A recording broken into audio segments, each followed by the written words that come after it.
Good evening, everyone. Today is a very special webinar for me. I have as a guest someone who I have looked up to and aspired to be like ever since I was a child. She is the CEO and joint MD of Wellspun India Limited, part of the $3 billion Wellspun Group, Mrs. Dipali Goenka. I'm very honored and privileged to say that she also happens to be my chachi. When Dipali first joined Wellspun and stepped into the office in 2002, her entry was met with strong skepticism. Over the past 18 years, she has proved the name as wrong and has transformed Wellspun into a global leader in home textiles.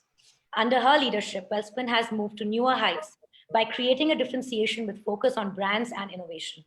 She signifies consumer centricity to the core and is a torchbearer for sustainability and women's empowerment. Dipali has been recognized as the 16th most powerful woman in Asia and 4th in India by Forbes in 2016. Dipali Goenka was co-chair at India Economic Summit in 2017 and is presently on board of consumption platform at the World Economic Forum. She's a graduate in psychology and a Harvard alumnus. Welcome, Dipali. We at GD Goenka are so excited to learn from you today. Thank you. We started the Uplearn Academy during the lockdown to spread correct and useful information and to connect our network of over 1 lakh students across India and other stakeholders like parents, teachers, and employees with experts in their fields. We have had distinguished personalities from law, cybersecurity, spirituality, health, and fitness to help our network navigate through these uncertain times. Our latest series of webinars is inspiring entrepreneurial journeys, and Dipali, your journey at Wellspun is nothing short of the stuff of legends. So welcome. We are so excited to talk to you today. Thank you. A pleasure, Nupur. And I think this is really very, motivating for the students globally. Great work, guys. Thank you. So Dipali, when you started in 2002 at Wellspun, you were a homemaker with no formal experience, right? And how did you overcome your initial skepticism? How has your journey been from a homemaker to a change maker? It's a long journey, Nupur, and I think the important thing is that 2002 was the time when my girls were 10 and 7, and I was really getting restless. I'd seen my mom, work, and had never, there was not a single day when she didn't go to work at all, and I needed to do something. And I always believe that change is always constant and you need to evolve as a human being, and that's where that started urging me to do something. I spoke to BK then, and I asked him that I need to do something. So he said, come to Wellspun, but it's going to be as you're coming as an employee or who comes to Wellspun and joins Wellspun, because the same rules will apply to you. And that's where it began, Nupur. Lot of learning, because when I started, and honestly, and I tell all of you girls as well that, guys, you have all the luck. You've done your management degrees. I didn't do that. I got married at the age of 18, and what have I learned? I learned in the whole journey that I have been in through. So this was very interesting, where I started with administration at Wellspun. And that's the time retail was happening in the country. There was just one big brand for home in the country. It was 2002. And that time the CEO left the company. He just come in and he was setting in and he left. So then I just took on the reins of that retail brand, and I launched that brand in 2003, Spaces. The thing that I learned, Nupur, was that you got to get into the helm of everything, whether it's the last thread, last design, last product, to the size of your sheet, to your packaging, to your branding, to your consumer. And what does the consumer want? So my journey through the 2002 onwards, where I launched Spaces and then Wellhome, was that I used to spend my time on the floor to see the customer react to what he or she was buying. And that was a very interesting one, because, when you design or when you create anything, you create in those four walls, and that's not right. It has to be outside, inside, Right. So I think that's where I started learning a lot. uh, 2008, the Lehman Brothers happened in the United States of America. Mhm. And I had to shut down my 250 stores of El Home. Mhm. It was very painful because, yes, definitely, they were not, there was a big landscape of retail, but yes, it wasn't that, the economy was tough. I took on the helm of affairs of Welspun India, the textile, part of the business. I was told this is what you take on, and it's easy now. Everything is there, and you take on and just go with the flow. Hardly. So this was 2010. There was a buzz in the market, and it was like, is Welspun really serious about running this textile bit of the business, or they've completely, just busy making pipes, because that's the time the pipes business was also really doing very well.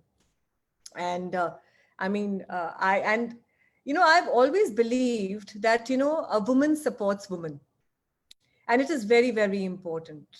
And I think that's where we all need to do that. And that's where, that whole craving and kind of a thing of having more women and Mhm. that kind of a support of women at Welspun India started. Mhm. When I came on board, there were just 7% women. Mhm. And today I'm proud to say we have around 25% Okay. women. Amazing. And that's been really the core and the change of what Welspun India is all about. Mhm. Because when I came on board, the flutter was that how will a woman run this business? Mhm. And that gave me more resolve and determination Mhm. to run this business. Mhm. Because by the end of it, I mean, of course, the machines, the textile, the yarn, the thread, the buzzing, the whole magnitude of the whole textile mill that you have. The other side is a woman who's Mhm. buying your product. Right. The other side is also a woman who's a merchandiser on the Right. other side of the customer, Mhm. and who you have to connect with. So Mhm. that's where my journey began, and it's been an interesting journey. Welspun India at that time was around $350 million, Nupur, Mhm. and today, uh, with the journey there it is, where I think the stress was creating textiles to become the FMCG of textiles, Mhm. where innovation, branding, and sustainability were at the core. Mhm. And definitely the diversity and our values of technology, collaboration, customer centricity, and diversity Mhm. have been the core values that guide us, actually. Fabulous. And today to 2020, yeah, it's been interesting. So, fun fact for the audiences, one out of every five towels and one out of every nine sheets sold in the US are actually manufactured by Wellspun. That is something to be truly proud of for as an Indian. So, Dipali, as you mentioned, you didn't have any formal management education in the beginning. How important do you think a degree is in becoming a successful entrepreneur? And more importantly, what is the kind of education one should seek if one wants to go down the path of entrepreneurship? Nupur, I think when I started off, I just started off with a resolve and a determination and a passion and a zeal to do something. But 2003, I should not forget, I did take the leap of faith and I went to Harvard. I did the OPM, the Owner's President Management course. And that did definitely give me an insight into management. Mhm. It's important. So I think the important is the experience. Education with experience is a very interesting mix.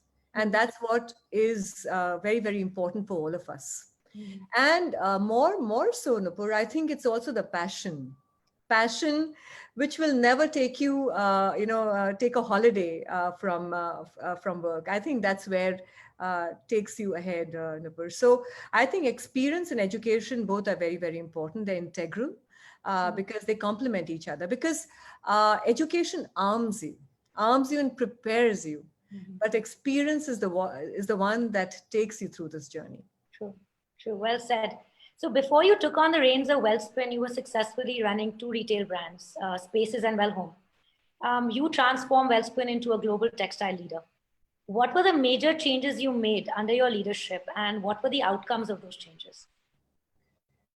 It is customer all the way. Mm-hmm. And it's all about the customer. I think whether because that's where it starts from. And So the journey began that, okay, now you have a textile mill, you're making million towels, every day. And how are you going to sell them? What is the kind of differentiation that you're going to create? How is it going to be different than the others? And the whole thing is, Nupur, when you sell a piece of towel and when you load a container of towel, it's very different. Okay. Because that's a brand, that's a power of a brand that pulls one towel off that shelf vis-a-vis a container, which is your private label container, right? Right. So the focus was on customer centricity. And if I look at the global footprint that we have, and if I start from the B2B to the brands that we have in our country, I'll just give you a few insights. It was very important that we know what the consumer is thinking. So like whether it was the bazaar voice to, we created a kind of a club for around 3,000 home enthusiasts in the United States of America. It's called the Brain Trust. Wow. So we would send our products to them and they would try them and test them and come back with a feedback. And also, like, when you web scrape, you come to know what are the noises and the voices that are being heard. So whether it was organic or whether it was innovation or sleep has been the biggest challenge that everybody is facing, health. So, and that's where that actually enthuses you to build products. So whenever you say that innovation is not led in isolation. It is led by a direction or a feedback that comes in from a consumer. Right. And that's where it started off in the United States of America. Coming to India, we created these small consumer, kind of groups. And we gave our products to them here too. Even before launching a Wellspun brand with the kind of motive of Har Ghar Wellspun and a journey from a gamcha to a towel or from a Sholapur towel to a kind of an organized manufacturing, you got to know what she's buying for.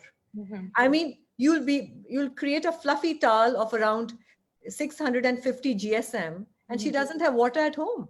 Right. Absolutely. Yeah, makes sense. So I think so. The whole thing is the practicality and the realities at the ground that were very, very important. Never thought about that. That's why gamchas are used in India. I never thought about it because it absorbs less water and there's lack of water in developing countries. So, never thought like that. Makes so much sense.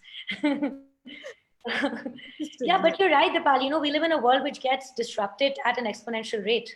And, it holds true for all industries today. Either you innovate and you keep up or you vanish. So what would you say are the biggest innovations that you have undertaken in the group that differentiates you? I've heard of the tracking, the barcode you put on your towels where you can track it down to where the cotton was sourced from. That I think is like the coolest thing ever. Anything else any other innovation? Hygro cotton has been a very important, interesting, innovation. And this was done in actually 2005, 2006, actually. And then it was done only in towels. So the towels after every wash blossomed because there was a vacuum in the, thread, in the cotton thread, after it was washed. And then we created sheets out of it, which could regulate the temperature. Okay. And we got it tested, So, it's like, it was like warmer during winters and cooler during summers. The same sheet. So that's where the Hygro cotton was born.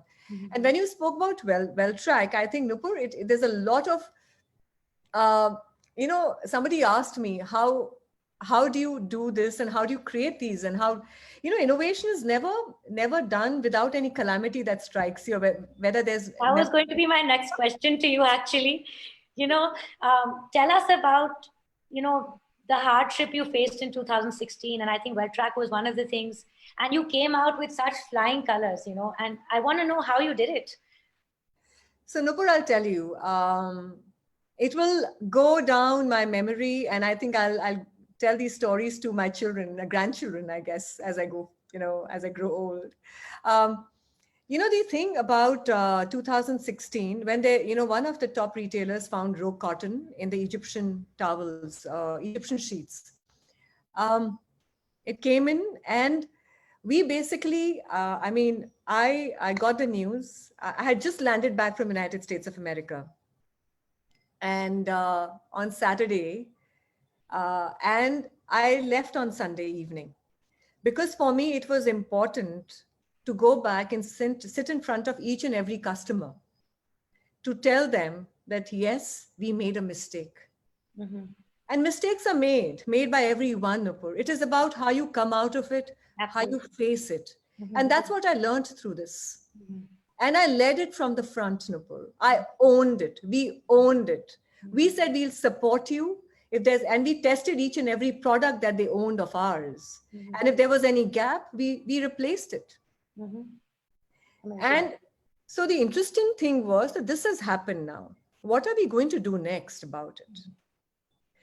This could have been something where I could have just sat quiet and said it's an industry issue, let it be. No, if it's Welspun who's the leader in this, we had to take it from the, take the bull by the horn and just take it and lead it.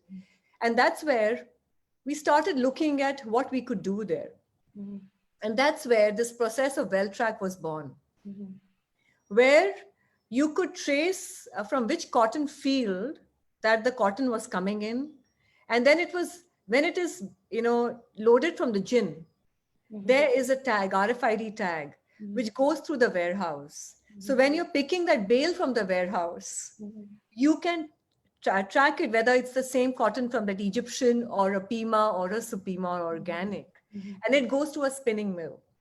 A spinning mill also has sensors. Okay. So if it's the wrong cotton bale, it'll just show that it's a wrong bale. So it's the whole end to end that we traced, from the spinning to weaving to the processing and then to the cut and sew. And if you put a QR code on that last towel or the sheet, you could trace it back to the next supply chain. Incredible. And this is not it only. And now we are going towards blockchain. Mm-hmm. So, when you talk about cryptocurrency and you talk about blockchain, these are real. They are for real. It's all about transparency in the whole supply chain, and the world is asking for. So blockchain is the next thing that we've taken up, maybe the first in the industry for textiles. Wow. And but the blockchain is something that if you are my customer, you can see from which vendor I'm picking up my chemicals to every, my cotton to everything. And the whole invoice is carved in stone. Amazing. Full transparency. Full transparency end to end. So definitely that's where the WellTrack was born. And I always feel that in calamities are innovations that are born. Absolutely. That's amazing. So one of the things, Dipali, that inspires me the most about Welspun is how much it does for empowering women. And, it is one of the most inclusive companies in the country, with a 25% workforce being women. And like you said, it was 7% when you joined, and you took up the number to 25%. Could you tell us a little bit about how Welspun has been championing women and is an agent of change in this regard? Nupur, I think the important thing is that imagine if 50% of our population starts working, what's going to happen to the country's GDP? And the dream of Modi ji's 5 billion economy. Yeah. I think that's what it is. I mean, and the importance is, and, my daughter's telling me, Mom, you're just cliche, you just talk about IQ and EQ, but it is true. Yeah. The balance that is critical. And I think now going forward with the whole technology and analytics and the whole automation, how many jobs are going to get redundant? But it is not going to be the IQ, it's the EQ that's going to take you a long way. Yeah. So it's going to be, and women have it. Women have a balance of both too. And I think the diversity is important to create that balance in the organization. So as you know, we have associates at our factories. We did a project. I'll start from there because that's the majority of my, population and majority of my team. We did a project with one of the biggest retailers in America, done by Swasti. It was for hygiene and multitasking. A woman wakes up at 5 a.m. in the morning as she works, sends her kids to school, just takes care of everything at home. Husband's not doing anything and comes to work, goes back again, works, and then goes back home and again cooks. Right. So it was about multitasking, as well as teaching the men that they also need to respect women. True. and how do you share your tasks? And that's where it started off.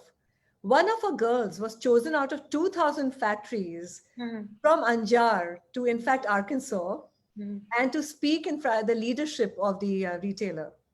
And that's where, the whole inspiration and aspirations were born. Mm-hmm. There were million of Avanis, who were born in our factory, Amazing. who Mm-hmm. wanted to be with us and wanted to be empowered. Mm-hmm. So that was one thing. But I think, Nupur, it's not just about your factories; it's also about the communities where you are. Mm-hmm. So where we were in Anjar when we started off, um, there are communities, and these all craft-oriented communities. Right. So adult literacy was very, very critical there. So we got them to start learning, and also start making products, training them with the looms, what they knew, to create products. We upcycled actually our rags from the products that got generated to cushions and rugs. The whole idea was that when women get empowered, women earn, the child will go to school. True. It is Absolutely. so important in the country where we have only 60% literacy rate for women, Mm-hmm. and that's where it started off from. So when the factories, it started off from the factories, but in the leadership position as well. We might talk about the rural world, but urban also has a glass ceiling. Absolutely. The urban world has a lot of challenges as well, because children happen, women don't go back to work. How can you give them kind of that effective environment is very, very important, Nupur. And also the respect from the peers. Mm-hmm. I think that's where the whole environment led. And I have an open door policy.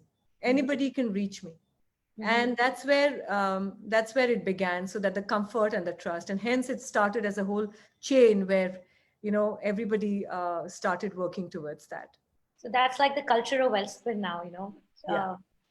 empowered. We believe in women's empowerment first. So, Dipali, sustainability is a popular term loosely thrown by many companies these days, right? I mean, everyone has their own version of it. Um, how would you define sustainability, and what measures has Wellspring taken to be a more sustainable business? I'll just give you some dynamics here. We are a textile manufacturer. Mm-hmm. If I say that, if you would have heard about the landfills that are created by the brands, mega brands globally, right? And we are the biggest pollutant, if I can say, the maximum consumer water. Where do the products go after we use them, right? So we had to think about it. I mean, if you have a responsibility, you owe that responsibility to the environment that you're coming in from. And that's where it began, Nupur. And I think I'll give you a few examples. I mean, first of all, we recycle the entire water, and the water that is used in the communities, in the the villages and the small towns across our factory in Anjar. Recycle it so that we don't use a drop of fresh water in our Wow, manufacturing. amazing. And also the water that is there, it goes for the farmers for irrigation and potable water for the villages around. It is very, very important. Mhm. And I think that is one thing where we started off from. Then I gave an example of spun, which actually we upcycle around 2 tons of rags. Mhm. And we make cushions and carpets, and then there's the whole empowerment thing that Mhm. that happens there. Um, the other thing is that you talk about this, but the circular economy is very, very important. Where Mhm. does the plastic waste go? Mhm. Where does the metal scrap end? Mhm. So, like the whole value chain, from Mhm. the plastic when it gets to the front end, to how you recycle it back into your whole system again. Mhm. It's Mhm. very, very integral. And Mhm. that's what we started doing. And we started quantifying. And of course, energy is going to be important as well. The green energy is going to be important. Mhm. So sustainability is going to be it's going to be a very integral part of what we do at Welspun Nupur. And we're going to quantify. We Yeah, made our goals for sustainability till year 2030, what we need to be. We need to amazing. be green energy by 2030. We'll be we'll be in circularity by 2030 completely. We'll be in recyclable products. Our fabrics will be all recyclable, environmental friendly by 2030. So those are the kind of goals we have already taken and have made a mission for that. I remember you were telling me something about carbon footprinting as well. Could you tell us a bit more about that? Yeah, I'll just give you a small little example about carbon footprinting and how we are doing it at Welspun. A little example. Um, Out of factories, just a kilometer away, we have ancillaries, where we have our vendors who make a trims and a packaging. We set that up there. It's called it's our vendor park. Um, what it also does, it reduces the carbon footprints because you are getting your label tags from across the country. And here you have them just next doors. You have them there. They're accessible, and you can reduce the carbon footprints. And that is a very important journey that we've also taken going forward too. I mean, I'm super inspired by the story of SPUN. What does SPUN stand for, Dipali? Is it an acronym for something? Or Spun is about, it's about how you spin the lives of women, how you spin the lives of the communities. And of course, it's textiles. And that's where it started off from. Like, women are sitting at home and they come to this community center. And that's where, they make the towels, they make the rugs and the carpets and the cushions. And they're there to, and then they get that limited time to work, but they're earning their living. So everything is recycled and turned into cushions and the rugs and rugs, and then they earn a living out of selling these products. Nupur, it was one thing. I just gone to one of these centers, and we also have the rags. The rags that are generated. So we made comforters out of it. Okay. And we are selling it in the domestic market. And one of them just told me that, Didi, पहले मैं 5,000 कमाती थी, आज मैं 15,000 कमाती हूँ, and ये आप बंद नहीं करना, because मेरे बच्चे स्कूल जाते हैं और मैं वो जो चाहते हैं मैं उनको दे सकती हूँ. Amazing. So I think that's what it is, like the impact that you can make. It is so important. And I think when you talk about a journey, I think there can't be nothing fulfilling more than the impact that you can make. Amazing. As a person. Yeah, amazing. So COVID has had a major impact on the world, Dipali, as we all know.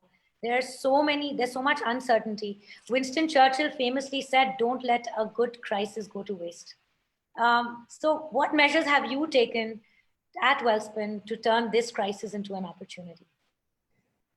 Nupur, March 21st, I remember, our factories were shut down. And for a month, nothing happening. Where we were worried about RJ production, itna kam ho gaya, and there our factories were completely came to a grinding halt. Our people. I think the important thing that came to our mind was about our people. How are they going to be without any living and earning? It is so important. I had to think about those 15,000 people or 20,000 people who are working with us. So, when COVID struck, we started preparing ourselves. As by 21st April, where India opened up for manufacturing, that's where we also began. The key thing was how we are going to keep our people safe. What were the COVID protocols that we followed? So we named them the Penta protocols. They're the 5-layer of protection. Like, see, we talk about the masks, the sanitization, social distancing, but then you're talking about the disinfectant tunnels, the sanitized container tunnels that we made, the canteens, how did you work there? And when you're talking about such a magnitude, how are you going to protect your people? So it was about, people talked about, COVID taught us one thing very, very importantly. It's about the health of the people. It's not of the health of the company. Right. If your people are healthy, your company is going to be healthy. Absolutely. Take care of them first. Absolutely. And that's where we started off from. And then we also launched a WellHeal app, which not only geotags and geotargets where the person is, like which machine he was. So like when you have a case, how you co-live, you have to coexist with COVID now. That's the reality. So the WellHeal app, which actually can trace and geotarget that person, and then how you treat them. Mhm. I think you have to build your immunity. That's the only solution. So, and that's what we started doing, and it's challenging, but I think repurposing ourselves through these COVID times, apart from taking care of people, was build, stitching masks, making masks and distributing it into our communities.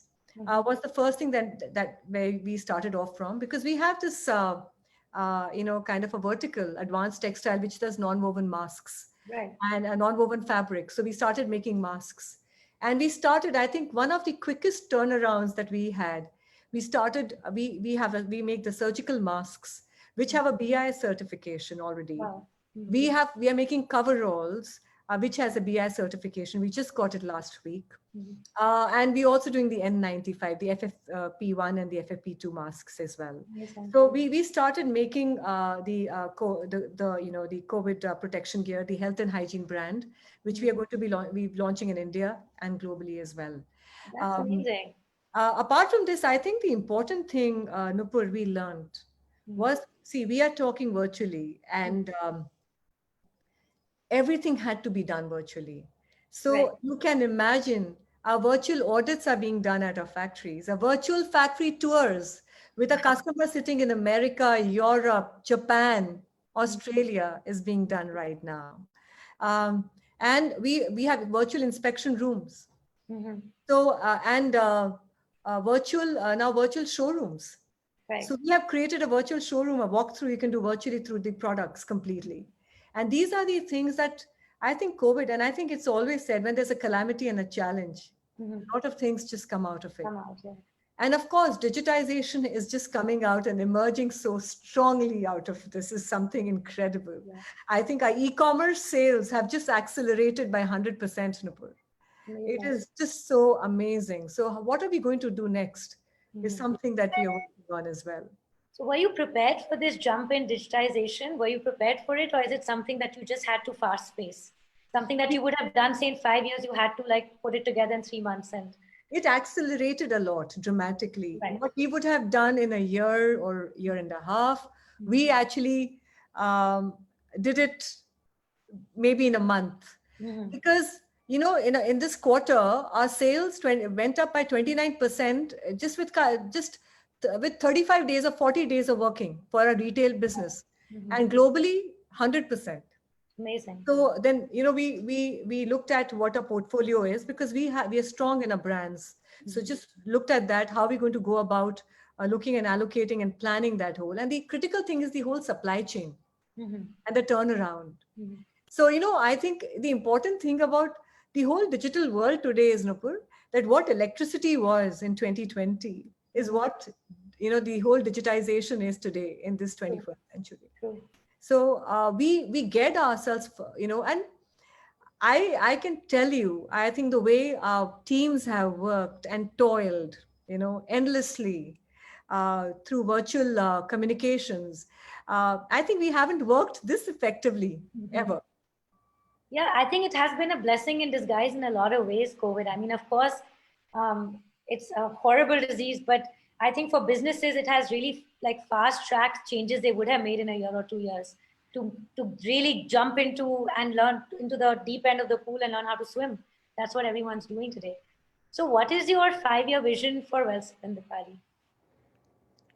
Nupur, this is something we made a deck in 2000. We started making a deck from 2014, 12, 14, that, a 5 years vision. But, I think with this whole dynamic environment, we basically feel that, the 2 years is something where we'll continue to completely go back to our, vision again and again. For Welspun India, we want to create value for our stakeholders. And that's where we really want to work on. Today, being $1 billion is, we are looking at a 2 billion market cap with the kind of value that we can bring on the, for our partners, our consumers and our stakeholders. Focus on brands. So for India, Spaces and Welspun. So Har Ghar Welspun is something that we really dream of doing, and we will do it. And that's what we want to do. And that's going to be a very important goal in India. India is evolving. India is one of the fastest growing economy and the youngest economy at that as well. Absolutely. So that's going to be very, very important. Uh, Flooring is something which we have just launched. So that's going to be, again, a very important bit of our business that we're looking at. The interesting channel of growth will be e-commerce, which is going to be something that we really have taken on very, very aggressively. Um, if you know about a brand Christie, which we Of course. acquired, which made the first towel for the Queen of England Amazing. in 1857, uh, Wow. we are going digital completely there. And that's going to be a very important vehicle for us as a growth. So the goal is brands are going to play a very important role. Innovation definitely will be a very important facilitator to what we do. E-commerce will be a very interesting channel.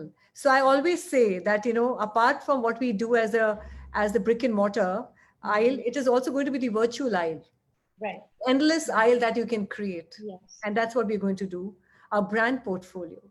And of course, when you talk about manufacturing and when you talk about the brands and licenses that we have as a portfolio, we definitely will not just end up looking at manufacturing in where we are doing. We're also going to be looking at country of productions. So that's going to be, again, a very important aspect of what we do. But now when we talk about manufacturing, I think an important thing is about technology. When we spoke about digitization, I think you'll be automating the entire supply chain. You'll be digitizing the entire supply chain from the process of designing, conceiving that product to the analyzing what products sold at the front end and what will be sold in the next 3 years, to how that whole supply chain of vendor management, um, how machines will come on your own platform, how your warehouses will be run, how the qualities will be AI enabled. And that's the new world you are talking about. It'll be completely, entirely technology driven.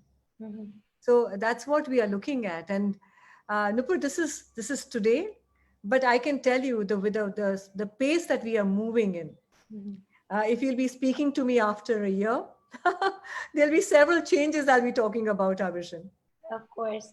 And Dipali, there's a huge wave of, anti-China sentiment in India at the moment, with Modi ji talking about being Atmanirbhar. How Atmanirbhar is Welspun? Welspun's been Atmanirbhar for a long time. And I think, lot of time we were asked this question, why aren't you looking at an asset light model? There are a lot of people who are doing an asset light. They just, take an outsource.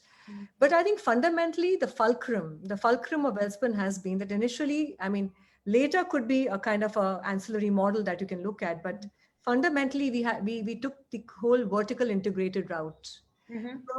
From where the warehousing, where you have your cotton stored for 6 months, and the whole spinning, weaving, everything, cut and sew, processing, everything indoors. And that's where, and then of course now our vendors, ancillary vendors who make our curtains, who make our trims and everything. So we are completely Atmanirbhar. And we also would say that during the COVID, I think the thing that got us onto our feet very fast was that, we had the workers just around, workers' colonies were there, our factories they were all ready to just start. Our cotton was next doors, our vendors were next doors, and a port was just several kilometers away. So that actually gave us the advantage to really start and leapfrog our production. And I think by the end of it, I think as an organization, as a leader, we have to evolve and introspect where we are missing and lacking ourselves so that we can continue to improve and improvise there. Right. So now we come to the fun part of the webinar. So I know you're the boss at home, Dipali, and how is your equation with your husband at work? As we know, BK is the chairman, and at work, you probably report to your husband. So who is the real boss? No, Nupur, I think when I started at Welspun, the clear things that we really made it clear. It was a little difficult initially, Nupur, but the couple of things that we were very, very clear. The protocols at work will remain the protocols at work, because there can't be any um, personal kind of hindrances that can come in the way of business, because business is not just about you. You are impacting 20,000 people that you're working with, and so that's where our boundaries were, Nupur. So definitely, he's the chairman of the group, and I'm accountable to the board, and I'm accountable to the group MD. So like, as I mean, I would say that I'm evaluated annually. My KPIs are evaluated, Wow. performance is evaluated, and of course I had to submit my goals for this year, what I'm looking at, and the board gives me the feedback that is needed. And every quarter, I mean, as I present to the board, I am completely evaluated by the board. So there's certain principles that we kept very, very clear, because that was very, very important. It has been difficult, but it's been important that we never get work home, Mm-hmm. because that's where then the whole stress comes into play. Right. Just leave it there, because then, otherwise it gets very, very difficult. But yeah, at work, he's the boss, because that's the way it is and it should be.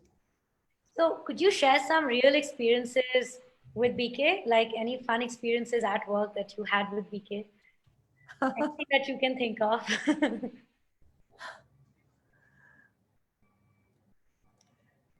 So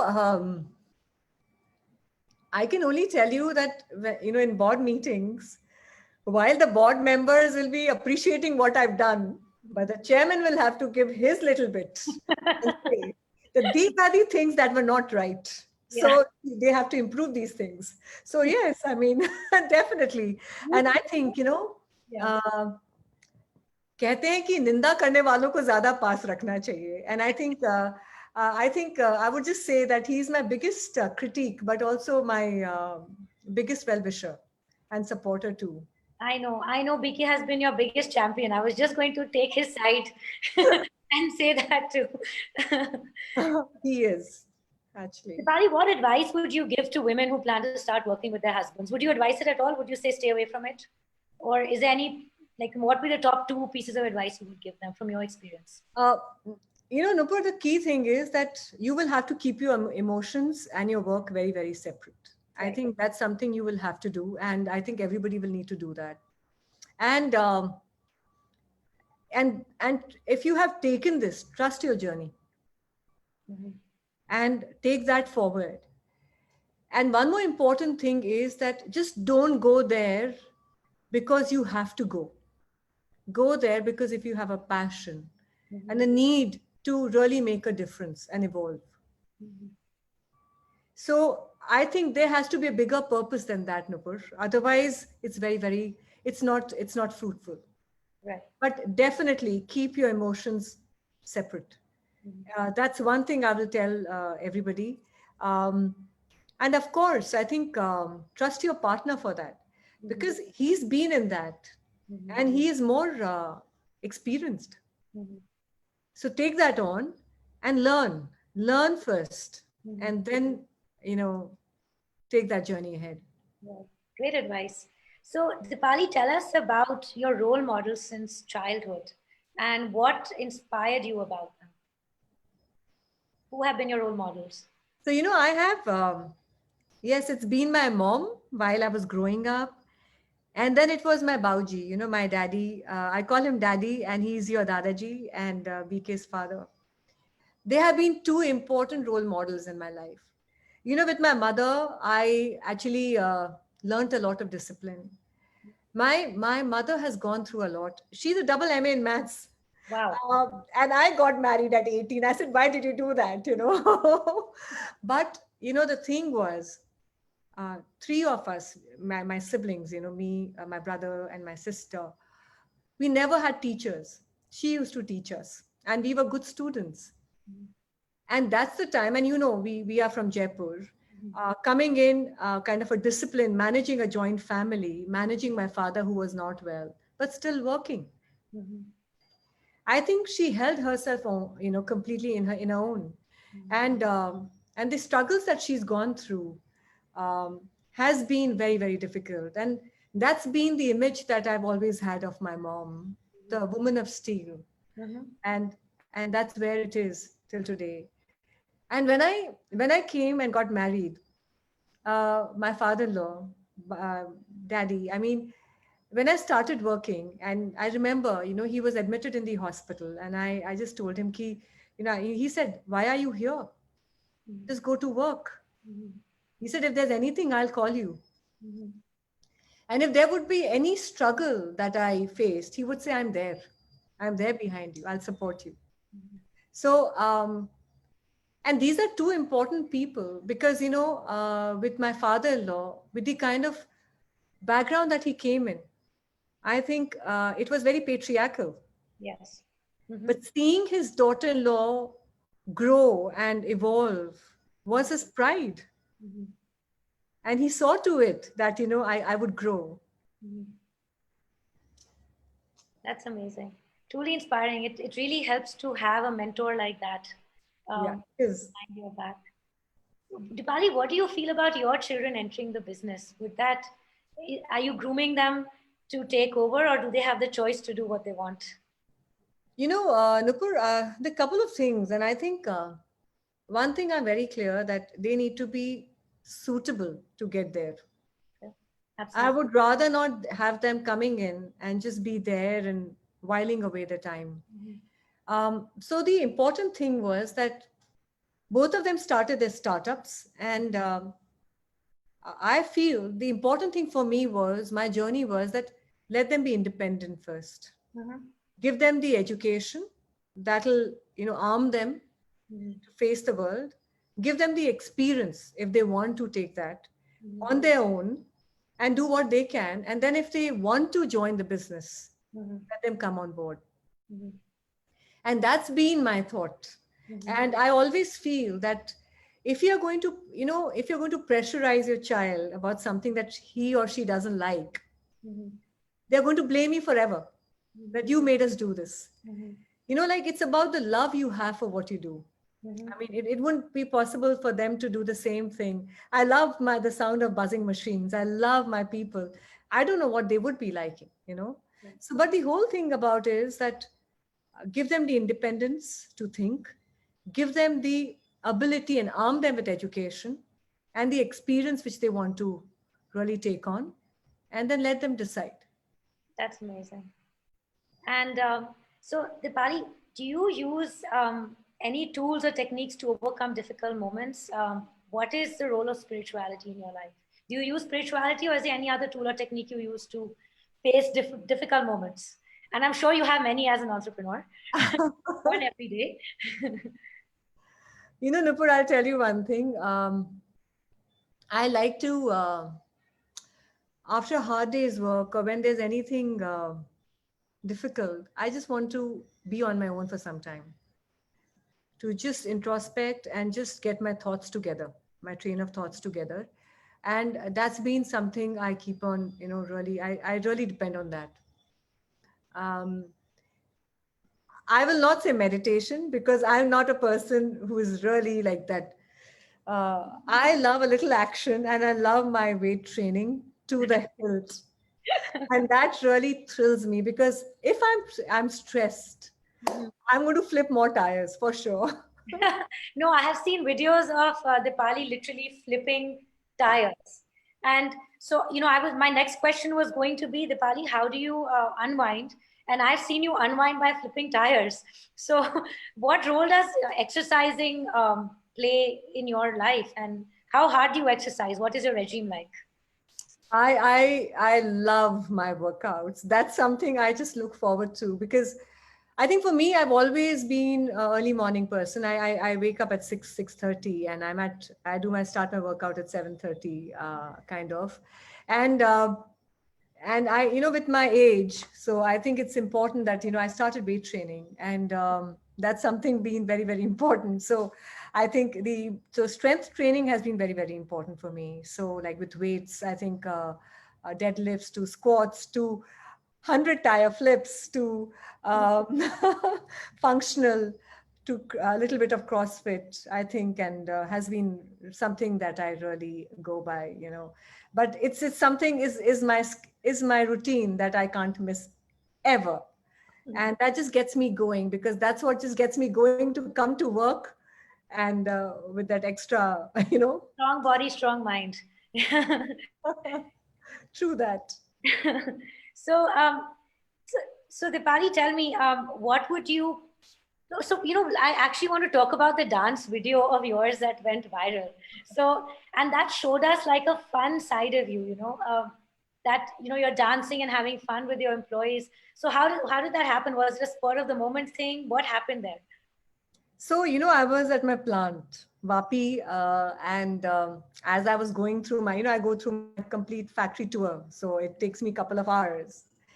And we have a shared service center there, which actually does all our financial, it is outsourced to this center. They're young kids. And, we were celebrating something there. And so they said there's some kind of a ritual that we do. And so I said, okay, let's do that. I said, put my favorite music and let's do that together. It was So, Muqab, I love it. so we did a little flash mob, and and Nupur, it was not just there, because I think that's something I feel that even on my floors when I go at the factory, or at Welspun office when we are there, we celebrate birthdays together. We try to do a little Zumba together, and it's just something I feel, because I think in these stressful environments, I think it's important to have that kind of a camaraderie, because it doesn't work otherwise. You cannot always be a boss, Yeah. and you have to it's I think a very important thing is the vulnerability. You have to be vulnerable, Mhm. as a leader and Yeah. as a human being, Mhm.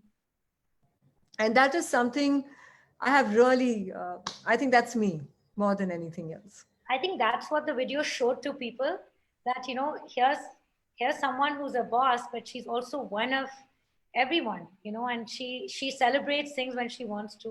And I think you really inspired a lot of entrepreneurs around the world to loosen up and have fun, to really have fun with their employees. So I was amazed. I got that video from 100 sources saying, "Just so amazed to see your Chachi. She's so cool," and I felt so proud. So proud Thank moment for me as well. you. So Dipali, lastly, what would be your message to the younger generation? We are talking and addressing so many students here and parents. What is your message to them? I think, Nupur, if I look at current situation and where we are today, these are going to be tough times. Um, and importantly, I think these will be the times where they will have to, a lot of it would be that what their calling is, what they want to really do. I think they have to, I will just tell everybody that, have a passion to do something that you love doing, be disciplined and committed enough to see it to the end. That will be very, very important. And you will be making mistakes will be a part of what you do, so learn from them and move ahead. Don't don't get afraid of them. Just make that mistake, learn from it, and move ahead. I think that's very, very important. Important is also that, I think, as a human being, um, I think, have the whole empathy. I think COVID has taught us that. I think it's not just going to be IQ, it is also going to be EQ. And I would also feel that, as a human being, we have to constantly evolve. And otherwise, you'll plateau yourself. So, importantly is passion, importantly is focus, commitment, love what you do, and really, really learn from your mistakes. I think this is what, and choose what you want to do in your life. That, okay, and you can change your field. I mean, if you don't feel that that's right enough for you, move to another one, but continue to keep trying and continue to explore. I mean, there's never an age, Nupur. I mean, I started when I was 30. I mean, I started working when I was 30, 31, after my girls were big and they were grown up. There's never an age. And so never give up. There's never an age to learn, and never an age to grow, and never an age to evolve. Mhm. Well said. And I can vouch that you practice what you preach. You're one of the hardest working people I have ever met in my life. And I know the amount of dedication and passion you put into everything that you undertake. And I've seen that since I was a child, even before you started working. And I used to visit you as a child. I saw the amount of passion and dedication you put into everything, and you bring that into your work as well as an entrepreneur. And you have no idea how many people you continue to inspire every single day. So thank you so much for joining us today. It was a pleasure and an honor talking to you, Dipali. Thank you so much. And we wish you all the best. And we wish Wellspun all the best. Thank you for coming to GD Goenka and talking to us today. Thank you, Nupur. And I really enjoyed the session and wish GD Goenka all the best and all of you all the best there. And I just want to tell the teachers and the students who are listening to this, stay safe and stay well. Thank you. Thank you, Dipali. See you. Thank you. Thank you.